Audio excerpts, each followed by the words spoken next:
And here we are. We are back in a new version of Crowdcast. So we've been playing with some new features in the green room.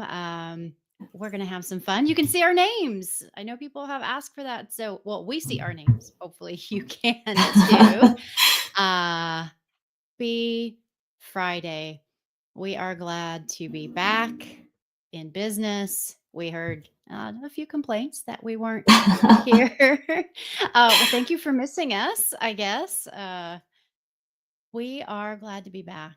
Welcome Yes. to the IT Hour, hosted by Jump Cloud. See, we've been playing with our new stuff and having a little bit of fun. Today's topic: compliance and having a plan. See, I'm having too much fun with our new things here.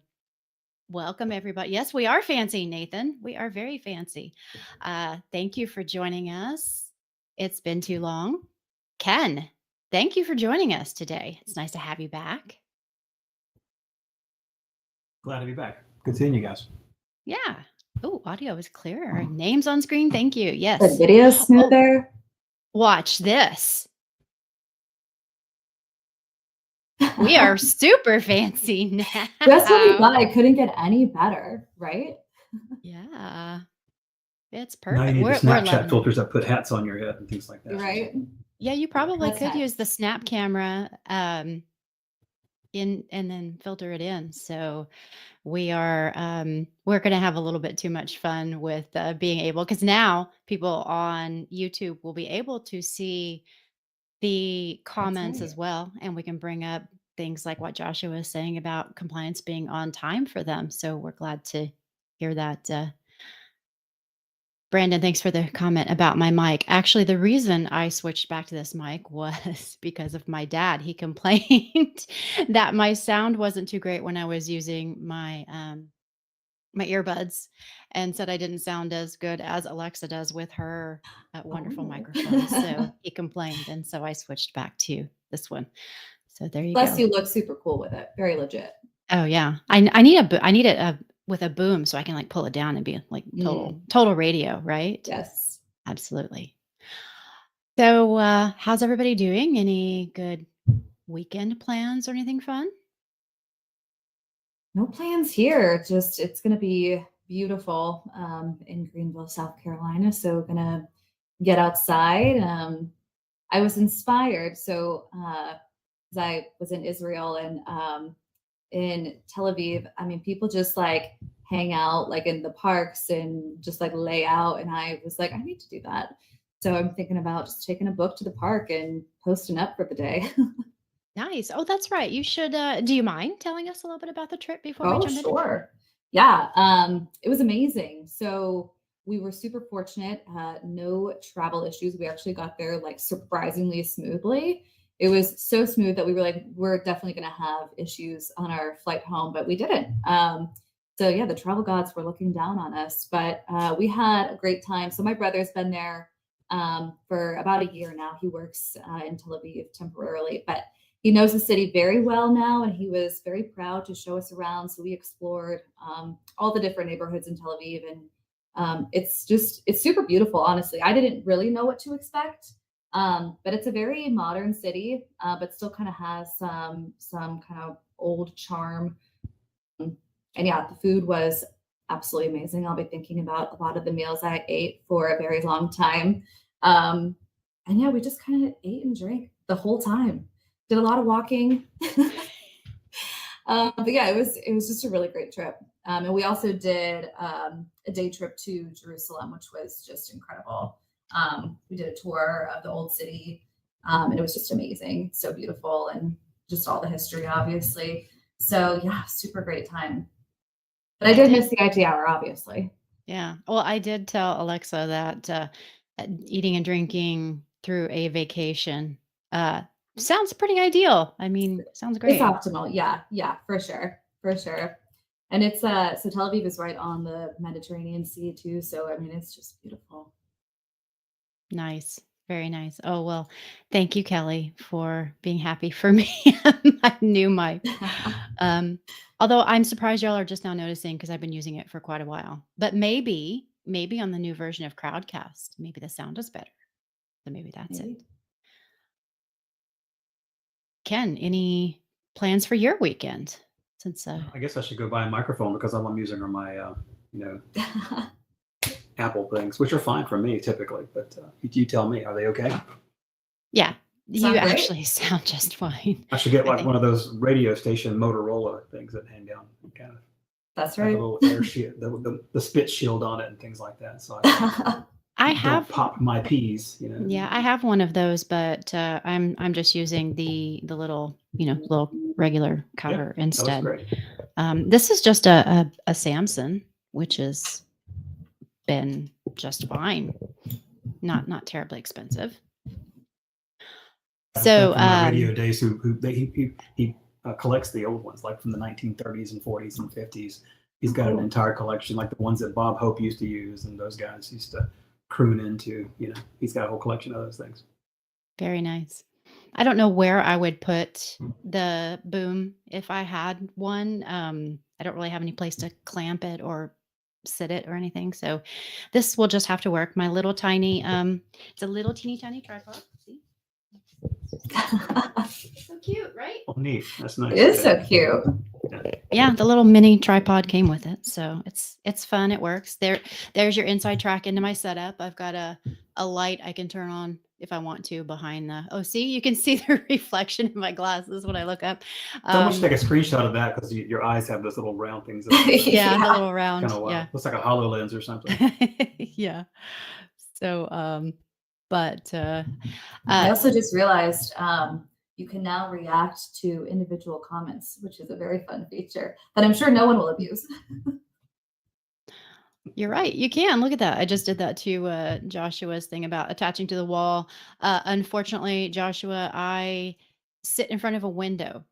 So I cannot attach it to the wall and let it hang down because I cannot turn my camera around and show you, but I sit in front of a window. So that's why you can see sometimes you'll see a reflection in the picture behind me of the light in the window. So there you go. Oh, let me hide that. I forget that I have to manually show the comments and then hide them too. But see how much fun we can have now with the comments. We can throw them up on screen and show you what everyone's talking about. And speaking of that, let's show you. I have to flip over and show you again today's topic. Ta-da!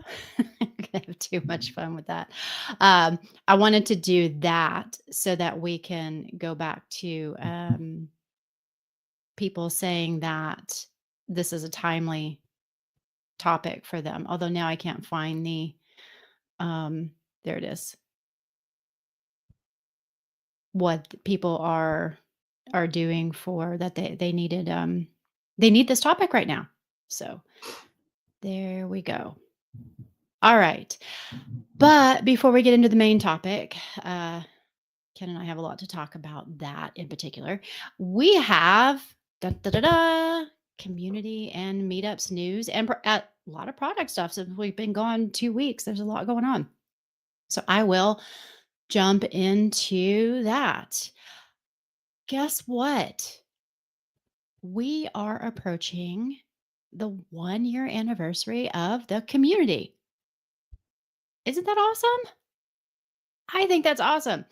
Um, and so I just wanted to call that out that as of the end of March of last year, we came out of beta and opened the community officially for everybody. So pretty exciting. Uh, and we'll celebrate that a little bit. And next week, in fact, we are going to have a panel of all women. Very excited about that for the end of Women's History Month. And in celebration of that and the celebration of Women's History Month and the 1 year anniversary of the community, we're going to have a bunch of giveaways. We're going to have some drawings, and we're also going to go back to our funniest comments and give a prize for that too. So you don't want to miss it. We might even do a random drawing today. Maybe. We might do that just for fun. Celebrate all the cool new tools we have. Alexa, I'm going to leave it to you to occasionally throw a funny or interesting comment up on the screen while I'm reading. I won't be able to see it because I'm flipping over to the other document, but hey, have fun at my expense. I'll be okay. There's a lot going on in the community. If you haven't seen the private repository survey that we posted, uh, we're interested in your thoughts on a potential private repository. So go check that out. Alexa, if you can post the link to that, please go give your thoughts on that. And also, reminder that we have a question up about Android EMM, current solution and features. If you're using one, please give us your opinion there too, because that will shape the future of what we are doing around Android. And if you're not reading the Radical Admin blog, what are you waiting for? There's a lot going on there. There's a post about how to choose your vendors, care and feeding of your Jump Cloud instance, talking to muggles. And Charles is doing a PowerShell for Mac admin series, and he's on part 3, and it's titled, Do You Want to Build a Snowman? So, kudos if you can guess what that is in reference to. I guess if you're a parent of small children, especially probably small girls, you probably already can guess that reference. We also have in the security section of the community, there's a commands for critical outlook and exchange privilege escalation. If you want to read about that, I just saw that Joe had posted a post in the scripts forum, bulk set local user account names and system bind. I know how much everybody really enjoyed having Joe on the show, so I'm sure you will enjoy his script. And we have a thread finally. Thank you, Alexa. We finally have a thread on our furry friends because we keep talking about everyone's pets and how they make an appearance. We still haven't seen Nona yet, but we know she will at some point make an She'll be here. appearance at some point over She the wouldn't next miss it. 45 minutes. And so I like Rob's. Do you want to build a deployment? Do you want to work overtime? So that's a good one. So we have a pet thread, and just like we promised we would do eventually, and I finally asked Alexa this week to get that started, and it's already on fire. So go add your coworkers, your furry coworkers, or non-furry. I mean, if you have scaly coworkers, that's perfectly acceptable too. So go add them. It's fun. We've already got quite a few in there and they're adorable. I need to take actual decent photos of mine before I can add them because they're all just terrible and blurry photos because I can't get mine to be still unless I catch them asleep on my lap. So No. mine soon, as soon as I can. Yes. Yes, Joshua, you it can is. show off your beardies. Absolutely. That counts. They don't have to be furry coworkers. They can be any warm or cold-blooded coworkers. That will absolutely work. It's a fun thread to look through. If you need a serotonin boost, I recommend taking a look. Good in for a everyone's- Yes. Friday. Oh, Good. yeah. So, Sam, your singing needs work. I'm guessing that's in relation to Sam's comment about I don't get overtime, but I do plenty of deployments and other stuff after hours and on the weekends. You didn't even make that rhyme, Sam. All right, Alexa, it is your turn. All right. Yeah. So speaking of celebrations, celebrating 1 year community, we are also celebrating, we hit 800 Meetup Network members this month. So it is super exciting. And as always, thank you to everyone who has been a part of that program. Come to a meetup. it's a lot of fun. And we've oh, I see my name in the chat, I get distracted. um, but yeah, it's been a lot of fun getting to meet with all different folks across the world. And we're excited to continue that going and see what the rest of the year holds for us. That said, you might have noticed we are not having a March meetup as we kind of look to Q2 and planning and what we want to do, because we have some super exciting things happening in other parts of me and Becky's world that might tie into some fun meetup stuff. So we are doing some behind the scenes planning. But if you would like to help with that planning, we did send out a survey via the Meetup Network. So you may or may not have gotten it, but I will drop the link to that form in the chat.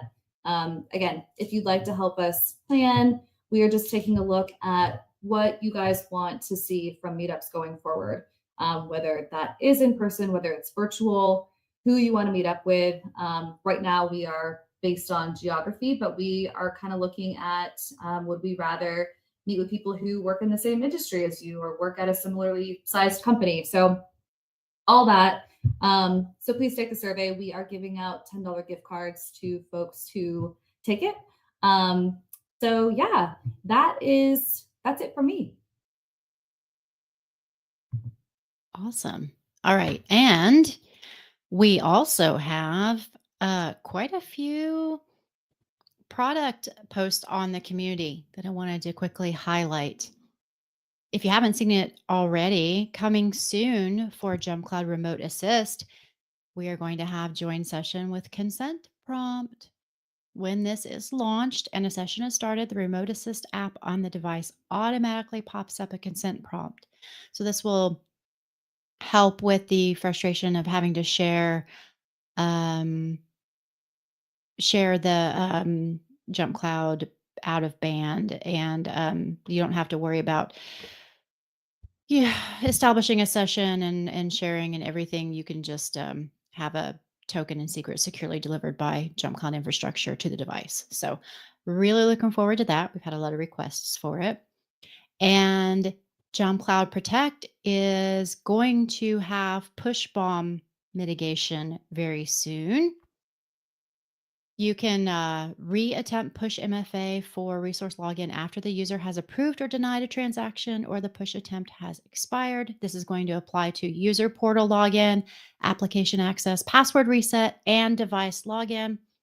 Admins will have the option to turn off or increase the limit of allowed concurrent push notification attempts through an admin console setting, with the default limit value being 1. This is going to be on a slow rollout from April 11th going forward. So very happy to see that as well. I know we've had a lot of discussions around push bombing and MFA fatigue in the Slack lounge. So coming soon. And if you missed a couple of Scott's posts, he talked about view Windows end of service dates on device overview. So the latest release for device overview page has this new feature for Windows devices. You can now view the end of service dates for Windows devices directly on the device overview page.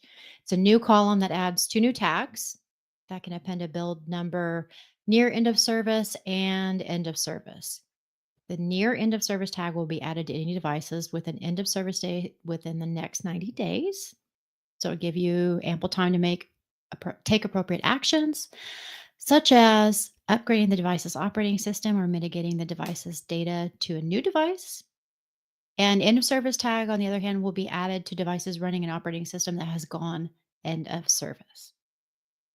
And if you haven't seen the Mac OS patch management update as well from Scott, enable or disable notifications. You can use that to tailor policy to your needs. So they added a nice big update with this checkbox. You can now put Mac OS patch management on autopilot and rely on the power of deployed MDM commands to automate and enforce Mac OS major and minor updates. There are a lot of key features for that. So please make sure you go and read Scott's post. Things like define granular enforcement parameters for updates, enforce major OS upgrades and minor OS updates, make updates available for all self-service end users, remove end users' ability to self-service major and minor updates and rely solely on jump cloud policy, and a lot more. So please go check that out. I think everybody was really excited when we posted about that. So much going on. We will post those in the show notes, by the way. But they're already on the community, so feel free to go check those out. But after we're done, I mean, don't leave right now. We've got this really good discussion coming up.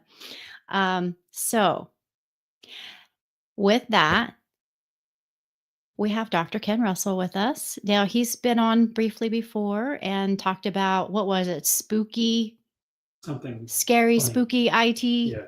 stories, I believe. Something back in Halloween, yeah. Yeah, but let's reintroduce you. So Sure. tell us a little bit about what you do, where you've been, things like that. Okay.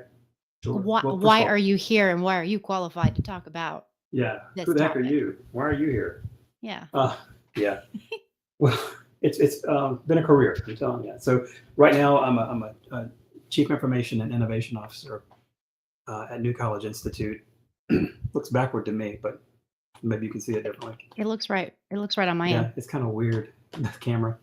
But New College Institute's a state agency in the Commonwealth of Virginia.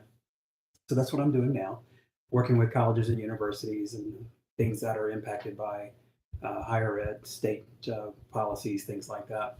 But before, I started my career much like everybody here has. I mean, I was in technology, infrastructure specifically, but then moved into development and that sort of thing. But I was head of enterprise architecture at Bank of America. I was, did some work with Duke Energy, particularly in their trading floor in Houston. I was the interim CIO for that. Helped build the North Carolina Research Campus, all the technology for that, for the life sciences, human health, agriculture, nutrition. Technologies for that. And then Cisco pulled me away for about 5 years. That's where I met you, oddly enough. So I was head of the embedded architecture program there, and also ended up doing the intellectual capital transformation. So my perspective on technology is a little bit different than you may normally see. And that's why we want to talk about compliance and things like that today, because I'm going to try to offer kind of the inside view or the CIO view, if that makes sense. And then we'll kind of go from there. So I'm not really going to be talking about any kind of specific platforms. I'll try to address this alphabet soup that we deal with from day to day, but hopefully give you some insights about what's coming down the pike for compliance and things like that. Yeah. Joshua was asking if you're in Charlotte, and I said, well, he's from there. Maybe Yeah, they I can was tell born by in your Charlotte. accent. Yeah. I don't think Charlotte has an accent anymore. When I was a kid, we used to talk like this, but that was very a small time. But I moved to California when I was 9 years old, so I was back and forth the rest of the time. But no, I live in Greensboro, North Carolina, if you know where Greensboro is. In fact, if I tilt my head this way, I can see a lake. So if you see me kind of fading from here to here, that's because I'm looking at the lake, looking at the water. Oh, we've got someone in Greensboro. Well, great. Hmm. And it looks like Joshua is actually in Charlotte as well. So, and I'm Cool. near Raleigh. So we've got the North Carolina contingent and Alexa's in South Carolina. So we've Yeah, the got, I-85 contingent. That's us. Yep. yep. Everybody's on exactly. I-85. Not me. Well, you're close. You're close enough. Yeah, I'm close. Yeah, I can get to it quickly. In fact, 147 is the toll road, and they now call it 885. So it's pretty close enough, right? So with that, compliance and all these alphabet soup, DRP, IRP, BCP, ABCD, EFG, HLJK. BINGO. Yeah. Yeah. Oh no. Now I'm gonna have that in my head for a while. So I won't sing yeah. it. I'll just kind Yeah. of do my head. Back to our childhoods. So earlier this week, oh yeah, FedRAMP, that's another one. So earlier Okay. this week, Ken and I actually went to a tabletop exercise, and that was really interesting to participate in that. And we'll talk a little bit about that. And you're actually planning a tabletop exercise for your team as well, right? That's right. That's right. So why a tabletop exercise? Experiential learning. That's the term we use. Empathy is another term we use. The real reason is that most times when you do any kind of compliance or any kind of assessment, you end up with something like this. I think if you guys see that right there, it's all about the check, right? And unfortunately, when you get a check mark, you tend not to think about what you just checked. Think about all the assessments that you've gotten for, I don't know, let's just say security or something like that, and you go check, check, check, check, check, check, check. It's difficult when you kind of get in that mode to really stop and think about what are you checking. So what we decided to do in Virginia was create a tabletop exercise for practitioners who don't normally work together. So in this particular case, we developed a program for school superintendents. So think about your local public school, and your public school is managed or led by a superintendent, and he or she works with a staff of, it could be 10 or 1,000 people, depending on the size of your school system. But how many times does that superintendent actually talk to the IT person? I mean, really talk to them? Never. The answer is never. So what we decided to do was try to find a way to get them in the same room at the same tabletop. So when we create an incident response practice experience, they feel that experience empathetically. They actually kind of have that gut feeling when someone, there's either a failure or a ransomware attack or whatever the situation or scenario may be. We're trying in this tabletop exercise to get them at the table together so they experience it together. So when they experience it for real in the real world, they have that experience, that shared experience. So that's what we're trying to do now. Mhm. And on the tabletop exercise we did earlier this week, it was in part that, and also to help people understand that just checking the box and making a plan is not enough. You have to test it. You have to run through the scenarios and see if it works. Y'all can contribute in the chat and tell us if you have done that. Like, have you just written your plan, or have you actually run through it to see if it's going to work?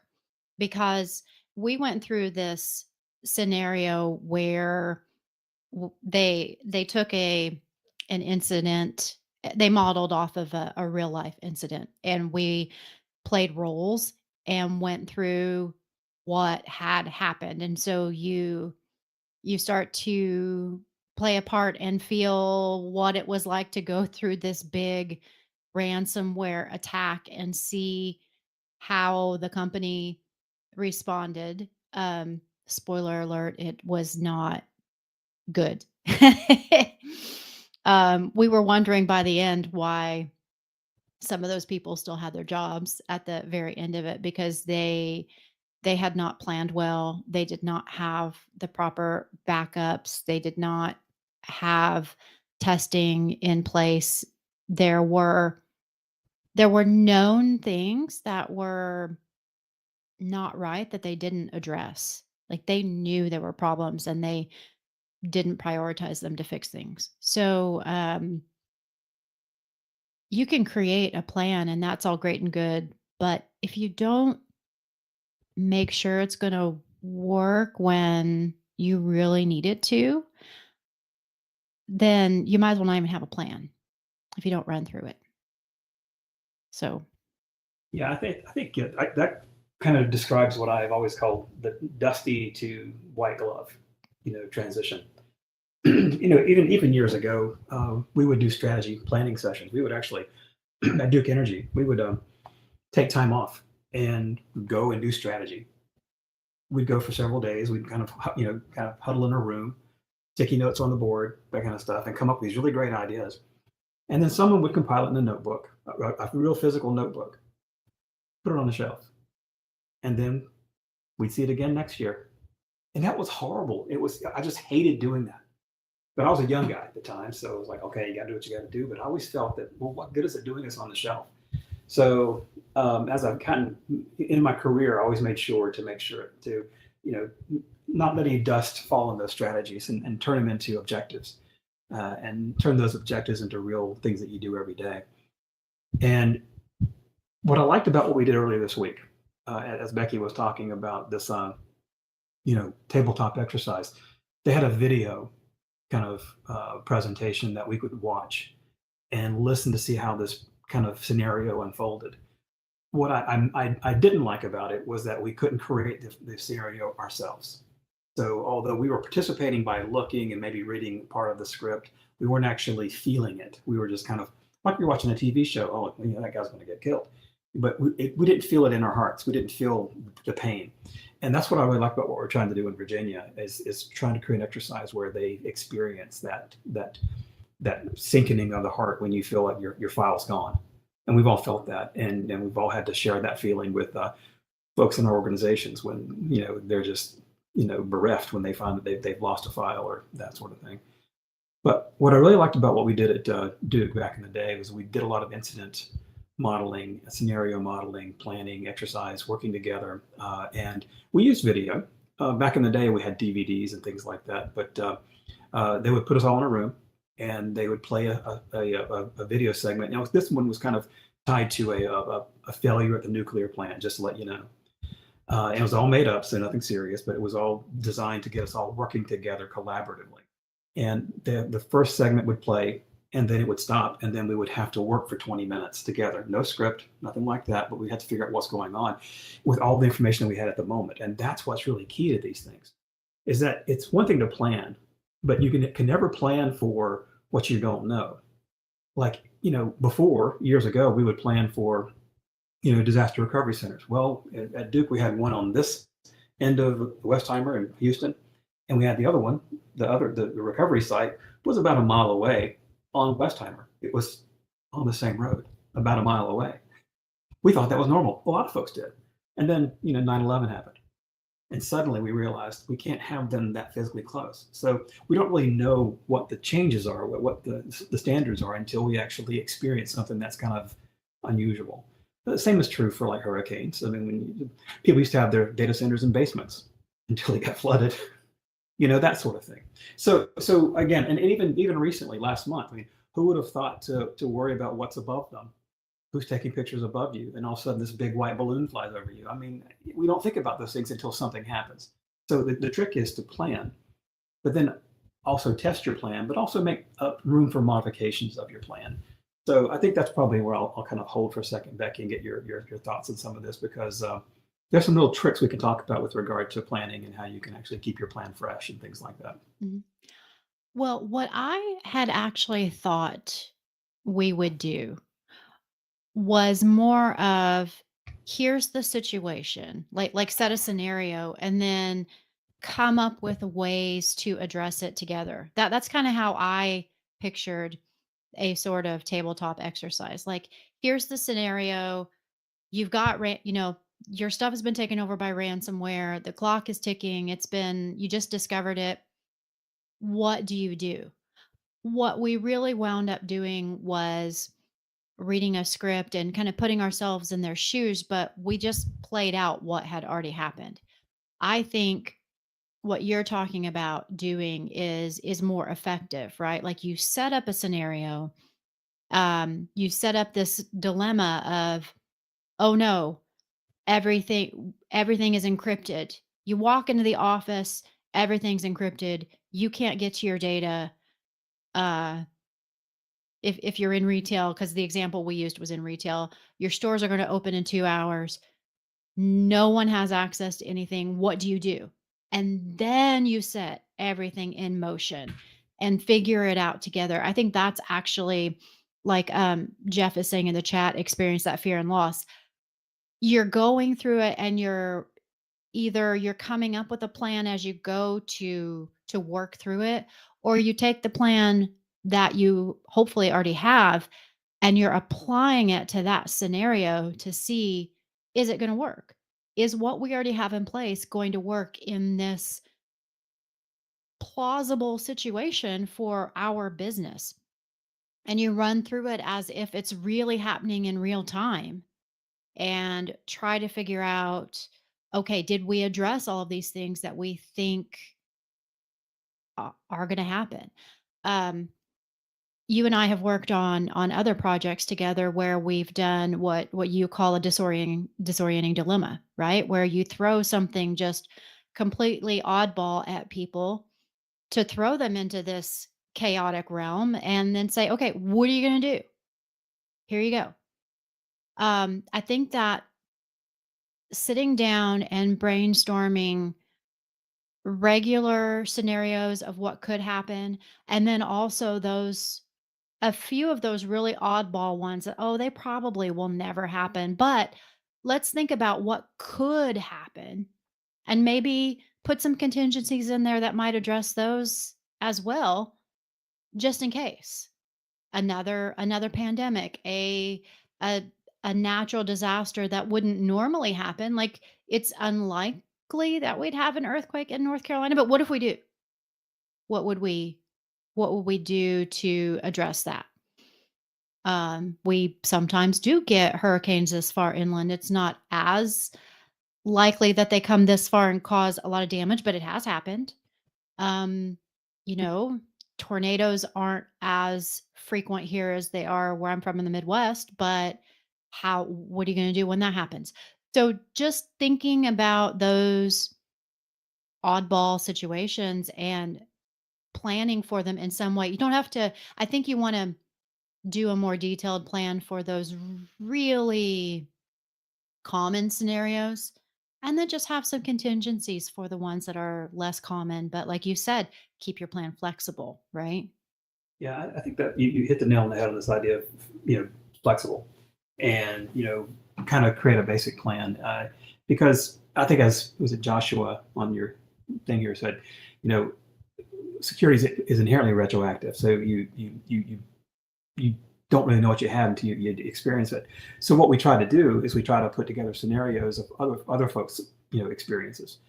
So we hear about the target having a breach, or we hear about a hurricane wiping out a data center, or what are those kind of things. And we try to build plans that say, well, what if that happened to us?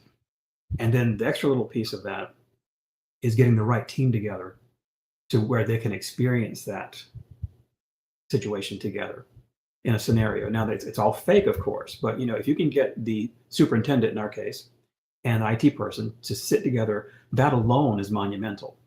Getting those folks away from their real worlds and away from their phones and away from their other worlds, so they can actually experience that disorienting dilemma.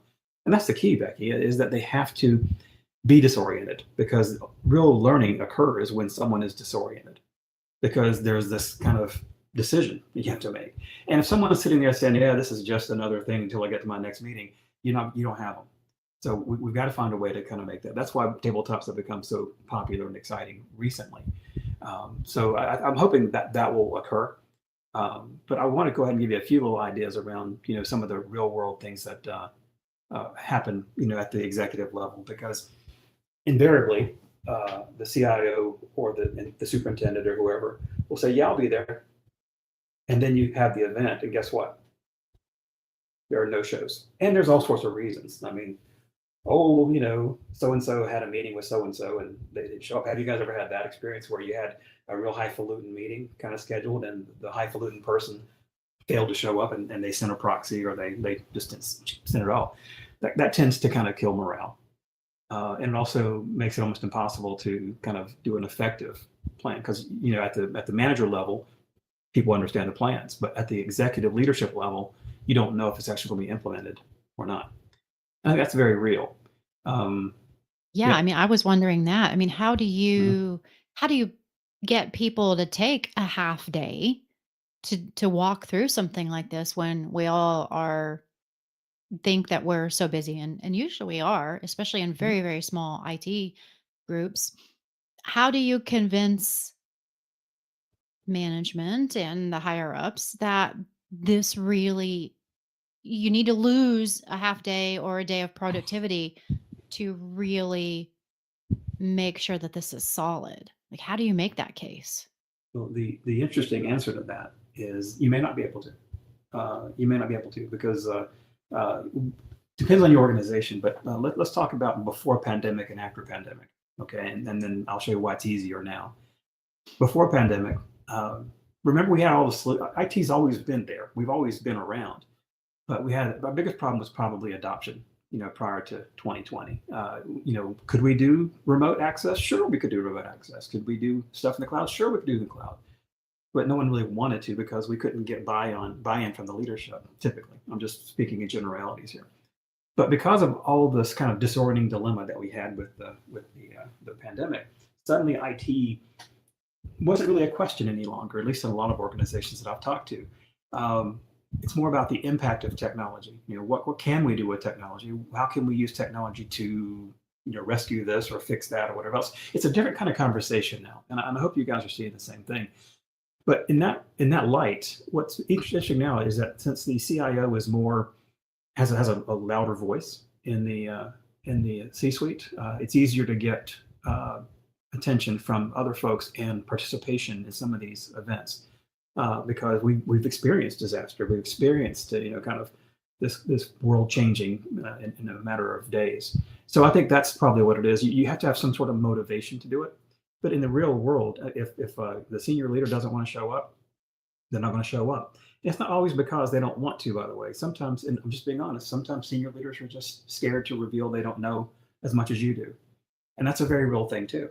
So if you're an IT person, if you're an admin and you're wondering why, the lady who's running the whole company doesn't come down and say hello to you, it's not because they don't like you. Sometimes they don't want to have that fear. They have a fear of being found out that they don't know what, you do.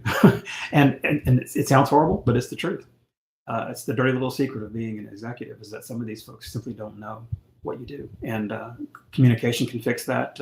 Collaboration events can fix that. But it's going to have to start from a different spot than it started before. Yeah, and I know some of these comments are in jest, but there's some truth to it too.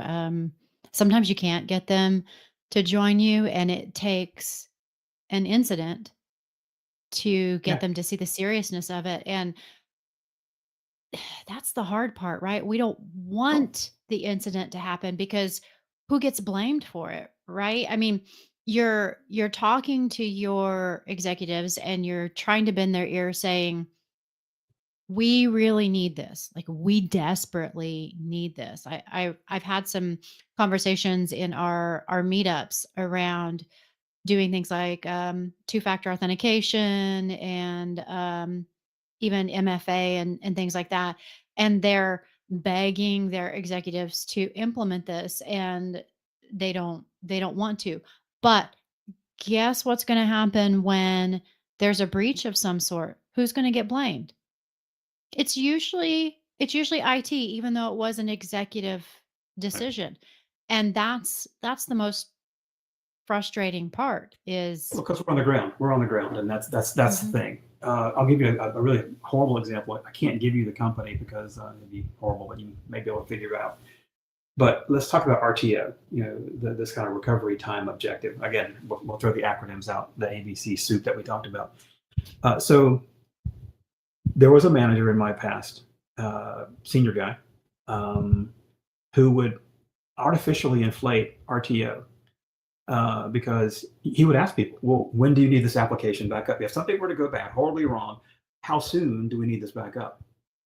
Most people, most business people, business owners would say right away, like now. That's the first reaction, right? And then you'd have the conversation. Well, let's be realistic. I mean, powers out, something catastrophe, something force majeure, something's happened. What do you really think? Well, 2 days. Okay.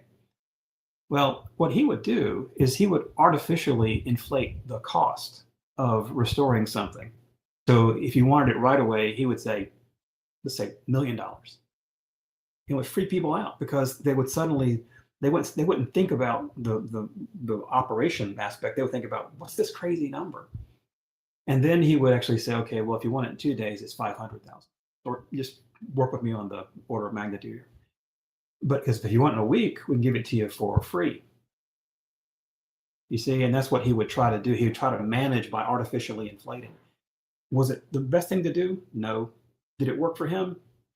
For a while. He was able to manage that way for about 10 years.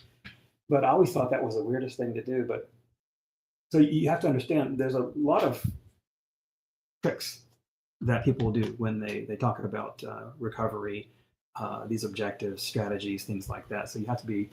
I like this last one here from Kelly, the Scotty rule of engineering. Absolutely. So it happens quite more than you think. But I want to at least share that because disaster comes when disaster comes, and the intent is to work as quickly as possible to get it recovered. But you're going to have people that have unrealistic demands. How you manage that also speaks to the health of your organization. Well, sometimes even presenting, here's what can happen if we have an incident like this. Like, here's the potential loss of money and time and all of these things, and saying, if we don't do this, this is what could happen. I've seen people show examples of execs who will ignore that when it's presented right there. Say, we will lose, this amount of money, this amount of productivity, this amount of time if we don't do this right away. And it actually proves itself true. And then the executive gets upset because, why didn't you tell me this? I did tell you this.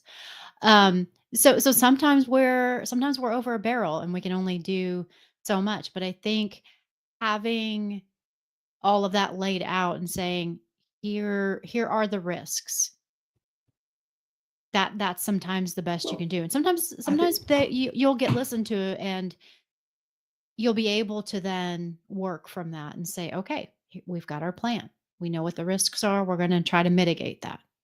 well, let's talk BCP for a second. Okay, business continuity planning is what it's called, or Hmm. a business continuity plan if you already have it. Um, you typically will try to say, okay, well, what's critical? What has no impact, some impact, moderate impact, severe impact. You'll do all this kind of gradations, right? And you'll say, like on Monday, we had this experience where they were saying, okay, well, we're down for 12 hours, and this is how much it costs. It's basically a cost our lost business. And let's say in that example, I think it was like $300,000 lost business. Okay, fine. But the one you're not looking at is the one that you're not aware of, or maybe if legal's not involved, okay, you don't know about the GDPR, for example. And that was the one that was eye-opening on Monday, Becky, was that it was a $40 million bogey. That if they didn't, recover or show that they didn't have that incident, it was a 40 or report it, they had a $40 million fine. So I think you're right. This idea that you've got to make sure that you do that best effort to recover and have this plan to make it happen, but also be aware and connect with all the folks that have non-technology related things, other like GDPR, where it's a data breach that may be a fine. That's not so much from the recovery itself or the breach itself, but just because you don't report something in time or in a timely manner, you get deemed with a major fee, which in their case, I think was like 10% or 1%. Well, I think it was 1% of their revenue or something like that, Yeah, of which could their total be revenue, which I significant. think was 1 billion. So it was Yeah. way up there. And Yeah. so, yeah, because you have a certain amount of time to report it, from the time there is an incident. And in the example we were using, they weren't 100% sure if there was information from Europe, but once they started digging in, they realized that there might be. So they had to act in as if there were. So they had to do worst case scenario because they couldn't, everything was encrypted. So they couldn't get to their data to look through everything and prove whether it was there or not. They had unencrypted PII on top of, and PCI, and on top of everything else, because it was a retail example. So the lawyer came in and said, we're going to have to act in as if it's the worst case scenario.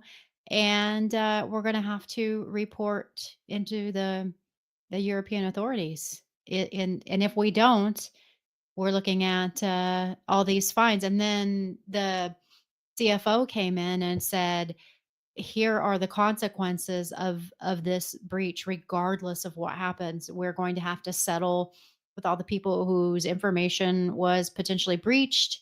We're still going to possibly get fines. And we've got the loss of income. And he added it all up. And this was in the video portion. And it was, they thought, oh, it's just a loss of money from, not being able to make sales. But then when he came in and said, no, it's fines, it's Yeah. settling, because you're going to have to do credit monitoring for anybody who lost, whose data was potentially lost. And then there are going to be lawsuits on top of that and potentially fines. And their faces when he said like 40 million, and they went, oh. So I don't know how much time we have left, but I'm gonna go ahead and bring it back to some planning, just to kind of make sure that we kind of cover the bases on some of these things. We promised the alphabet soup, so I would toss a few things out for you. Business continuity planning we talked about. That's making sure that you, from an operations perspective, you have an idea of who talks to whom and when. For example, in a breach, the first call you make should be to, if someone finds out the one that says "oh hell no" moment, that when someone's 5 o'clock in the morning and there's a breach, who do you call first? Do you call the CIO? Maybe not. It may be obviously your manager, but it may be the attorney. It may be that person if there's a breach. So again, the business continuity plan would actually detail these kind of factors and what you do, when you do, and who in the call tree and that sort of stuff. We also talked about. I think you talked about this need for IRP, incident response, incident response planning. Again, this is sort of what we call these things these days. Is that when you have an incident, you have to have an incident response report, right? So, but the planning is very similar, and this is what we're doing with the tabletop thing in Virginia in the next few weeks. Is showing folks how to actually put together an incident response plan, how that connects to your business continuity plan, and then ultimately how that impacts your disaster recovery plan. So I've mentioned 3 plans in the span of about 15 seconds. So just be aware that there are people out there who will help you do these things. Feel free to ping me. I've got samples of all this stuff. But what's really interesting from my perspective is that there's always somebody out there who can help you do it consulting wise and that sort of stuff. My big advice on that, before you go hire Deloitte or anybody, and I'm not thinking of Deloitte, they're great people. My brother works for Deloitte. It's just that, they will never know as much as you know about your organization. So when you're getting it from them, you're merely renting it from them. You can own it. You can take the time to actually say, okay, what is our organization? How do we want to respond? What are we capable of? Who's involved? Who's in charge? Who do we need? Sometimes you may need to go outside and get somebody to kind of save the day or do the diving catch, as we used to say at Cisco. But start with you first. Start with your group first and see what you guys can come up with first, and then get help. But try not to just kind of toss it over. I've got lots of CIO friends who couldn't even write the first word of an IRP, but they could spend money and get one, and that's how they do it. And that's probably why you don't see them. And that's probably why the person said, don't email that don't talk to the CIO, email the CIO. That's good advice, by the way. All right, so let me bring you to the final piece of all this too, this idea of standards bodies, the ISO and NIST, NIST kind of discussion. So what is it? 800-171 for NIST, ISO 27001, 27001, 27002. I'm sure you've seen all these things. My general advice of these things is start simple, start small. If you're a small organization, you probably don't need ISO, although there's nothing wrong with ISO. It's just that, and I've seen this a lot in Virginia, where there are lots of state agencies and lots of big organizations, lots of small organizations. They tend to overdo it. Most governmental agencies tend to do that, but that's just the nature of government. But my advice to you folks is that if you can start off small, just have a plan. The plan is, this is what we have, this is what we're going to do, this is who's going to do it. Very simple. And the 800-171 is a good one. It really is, and I'd recommend that. There's also some new stuff out there, the Cybersecurity Maturity Model, or CMMC. Sorry, Becky, all these letters and things, but I would encourage you to look at that too if you have any kind of concerns about cyber. There are some certifications too for that as well, and I think that's a really good one. It's been kind of coming where it kind of emerged, in my opinion. It started off as a lot of what I used to see back in the day for cyber insurance. Those guys would come every year That's a big and one right do, now. oh yeah, yeah, and they would do these assessment after assessment after assessment, and next thing you know, the same guys who are selling insurance are now selling CMMC stuff. So just be aware that that's probably Mhm. where it originated. But I would recommend just look at those things. Try to look for actionable plans, things that you can actually turn into action and not just leave on the shelf and gather dust. Look for team interactions. Look for experiential learning experiences where you can actually have that visceral experience, that kind of my heart just sank, my stomach just turned, those kind of things. So you can actually learn from those planning experiences. So if something does happen, and I shouldn't say if, I should say when something happens, you'll be prepared. That reminds me, we actually have from a little while ago, we have a blog post about implementing a tabletop exercise. I'm putting that down below so that people can take a look at that, because I think that will give you a place to start. One what you said about insurance though, if you have an incident, you're going to have to do a lot more to convince your insurance to keep carrying you. Um, and also, even just to be insured, there's a lot more you need to do around having disaster recovery plan, incident response plan, business continuity plans, just so they will cover you. And then if you have an incident, you're also going to have to show that you have these plans, that you're following them, and that you're doing everything in your power to do the right thing, because if you're not, then there's a chance that they may not cover the incident if and Big when you chance. have one. So you have to be really careful that if you write one of these plans, you better be following them, because you're open to even more risk if you have it and you don't follow it. So Nicely things stated. like if you know there's a problem with some of your PII not being encrypted or it being in the wrong place and you don't address it, and there's any, if you know it and you've brought it up and then it's the company doesn't address it, that's a big risk. It's discoverable and it can get you in a lot of hot water. But that's also a great risk to bring up to your executives and say, this is where we are vulnerable and we not only risk a breach, we risk losing our insurance if we don't take care of this. So, another way to do that.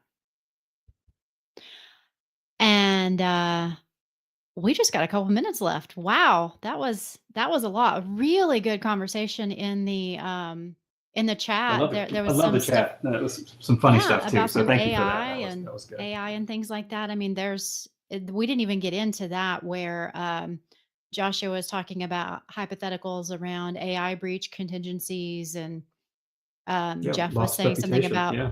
AI to in environments and introducing them into hacking platforms. And I actually did read something about an AI using Fiverr to get someone to help it get past verifications by claiming um, a visual disability. Oh, I can never get past these things because I have a visual disability. Can you help me There's with that this? empathy thing again. People want to help. They want Mhm. to help someone. So sure, I've got you. You know, Yeah, so they did, Mhm. and it was some sort of verification that they helped It's them like with, holding the and virtual door is what it is. Like you see mhm, someone down the street. Oh, let me hold the door for you. There it is. Come on in. And yep, people like to and take that's how advantage people of those get in vulnerabilities.